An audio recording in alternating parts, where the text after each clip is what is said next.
Let's do it.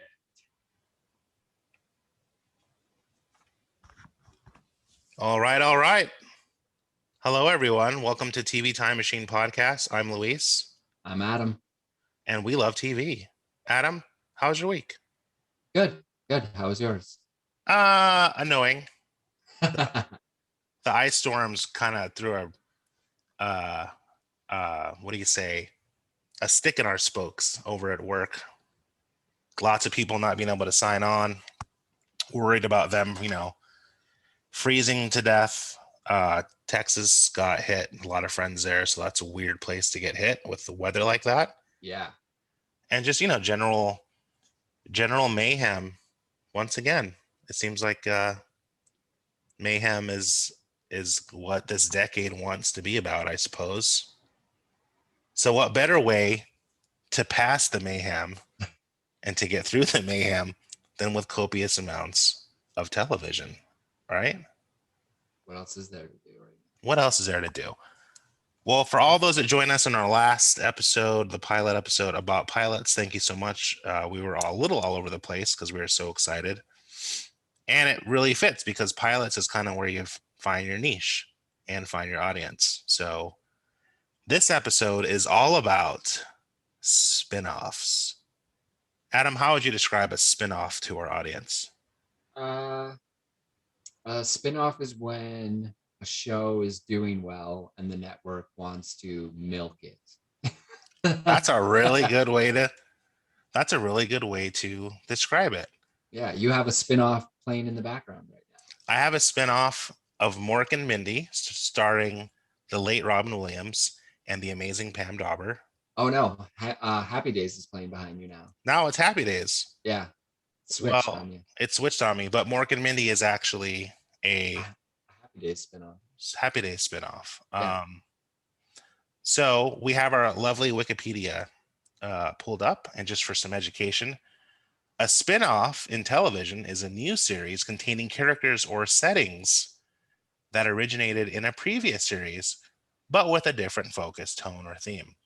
For example, the series Frasier was a spinoff of the earlier series Cheers, in which the character Frasier Crane was introduced as a secondary character on Cheers, but now he became the protagonist of his own series when he moved to Seattle and moved in with his cranky, aging father and the boisterous and sarcastic caretaker from England and his narcissistic son of a bitch brother, Niles Crane, who I think is the one of the best characters ever. Yeah. Um, it was a phenomenon, and that almost got its own show, but I'm not sure Oh, what.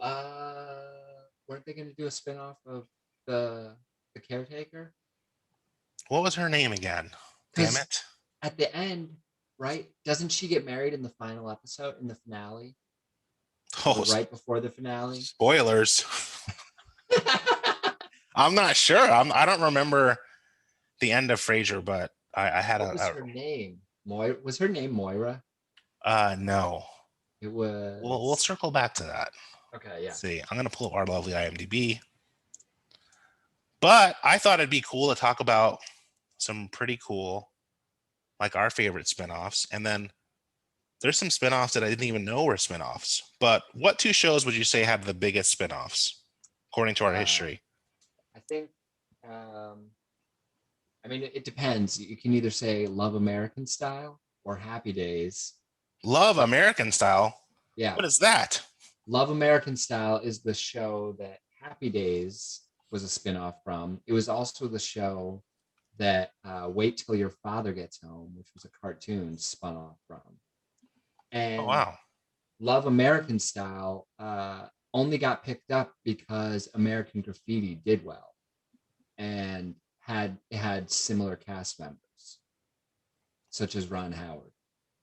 American Graffiti being The George Lucas film. right. Yeah. Um, So when that did well, then Love American Style, which had been made as a pilot and passed on, got picked up because Ron Howard had been in it. And yeah, and that's how we got Love American Style. And then Happy Days spun off from that. that's amazing. Do you remember the show 227? Yes. Did you know that there was a spinoff based on Jack Kay's character called Jack Kay from 1985 to 1990? I don't remember that at all. How do I not remember No. four of that? I mean, we were young, Yeah, but but I remember older shows than Jack Kay. yeah. Another notable spinoff, 16 and Pregnant, had had three spinoffs: Teen Mom, Teen Mom 2, and Teen Mom 3. Very original.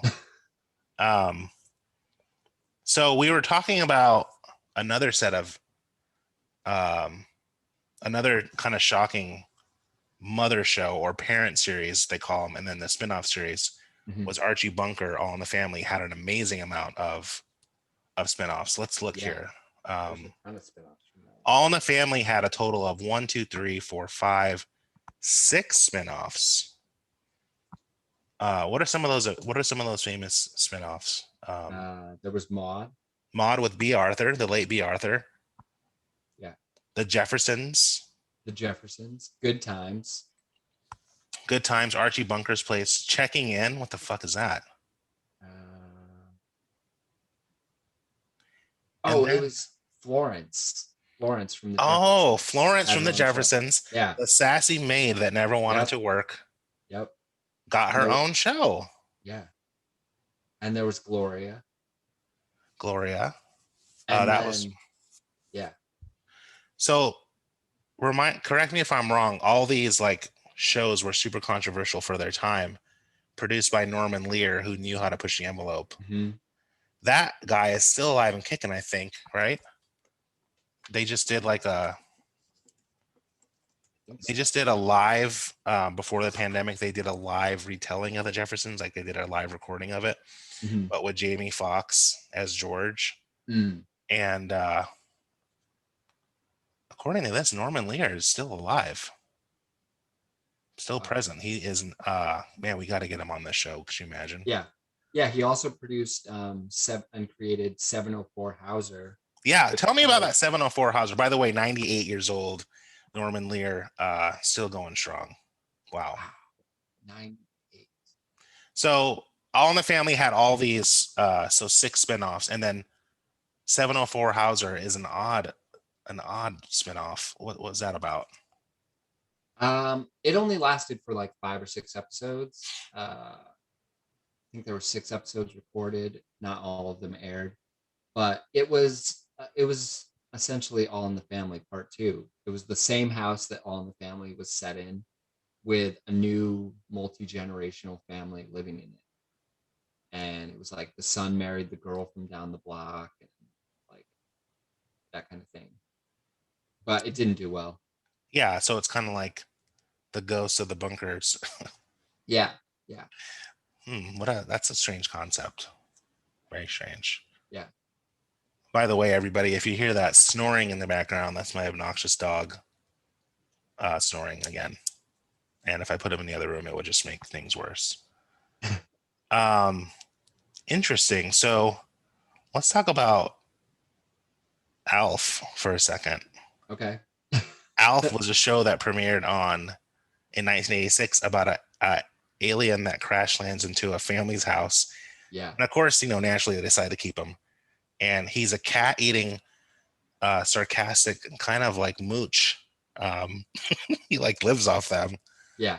And the whole gag is he's trying to he falls in love with the daughter, or the mom, some kind of weird. I think the mom he had a crush on, or am I getting him mixed up with Roger from American Dad? Yeah. He liked the sister. Yeah. He liked the sister. Yeah. But he always wanted to eat the cat. And then there was 3 spinoffs. Alf the Animated Series, Alf Tells. Don't remember that. And then Alf's hit talk show in 2004. That seems pretty recent. Alf Tales, I think, took place on Melmac. Oh, interesting. Melmac is where Alf came from. Yeah. So let's get millennial. Yeah. And talk about Animaniacs. Apparently had several spinoffs as well. Pinky and the Brain had its own show. Yep. And Pinky and the Brain Pinky and the Brain had a spinoff that was a Tiny Toons and Animaniacs spinoff called Freakazoid? Pinky. No, Pinky and the Brain and Elmira. Yeah.